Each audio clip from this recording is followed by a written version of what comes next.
কখনো পরকীয়া বা কখনো সংসারের বিরোধের বলি হয়ে শিশুদের করুণ পরিণতির গল্প নতুন কিছু না।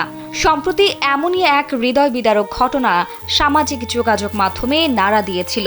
সংসারের অভাব, দাম্পত্য কলহ আর নিষ্ঠুরতার চরম মূল্য দিতে হয়েছে দুই শিশুকে। গেল ২৮ ডিসেম্বর শীতের রাতে দুই নিষ্পাপ সন্তানকে রাস্তায় ফেলে গিয়েছিল মা বাবা। সড়কের পাশ থেকে অভিভাবকহীন অবস্থায় সেই দুই শিশুকে উদ্ধার করেন স্থানীয় এক সিএনজি চালক। সেই খবর গণমাধ্যমে প্রকাশ পেলে ও সামাজিক যোগাযোগ মাধ্যমে ছড়িয়ে পড়লে তা ভাইরাল হয়। পরে মানবিক বিবেচনায় প্রশাসন দুই শিশুর দায়িত্ব গ্রহণ করে। উদ্ধার হওয়া সেই দুই শিশুর মধ্যে ১৪ মাস বয়সী মোর্শেদ চিকিৎসাধীন অবস্থায় মারা গেছে।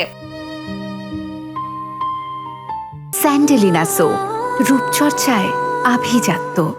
সোমবার বিকেল আনুমানিক ৩টার দিকে চট্টগ্রাম মেডিকেল কলেজ হাসপাতালের আইসিইউতে চিকিৎসাধীন অবস্থায় তার মৃত্যু হয়। বিষয়টি নিশ্চিত করেন আনোয়ারা উপজেলা নির্বাহী কর্মকর্তা তাহমিনা আক্তার। বাচ্চাকে নিয়ে যাওয়া হচ্ছে মানিকছড়ি। ওর দাদি ছিল কয়েকদিন থেকে হসপিটালে।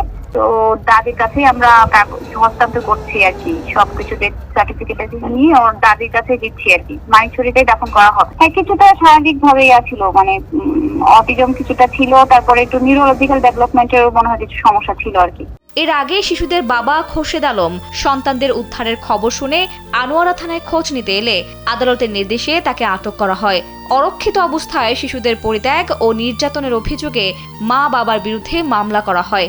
বর্তমানে শিশুদের বাবা কারাগারে রয়েছেন।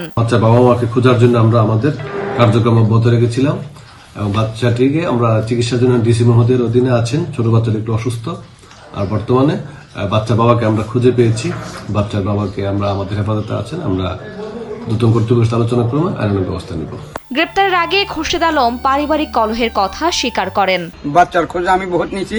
আমার ওয়াইফ যে কিন্তু দুশ্চরিত্র বলতে এইতে প্রায় ২০-৩০ বার কিছু টাকা হইলে এক জায়গা বাসা ভাড়া নিবে, নিয়ে ওই আমার প্রতিবন্ধী ছেলে এটাকে দেখায় ভিক্ষা করবে, হ্যাঁ, জায়গা জানা করবে। এরকম আমি বহু টাকা জরিমানাও দিছি।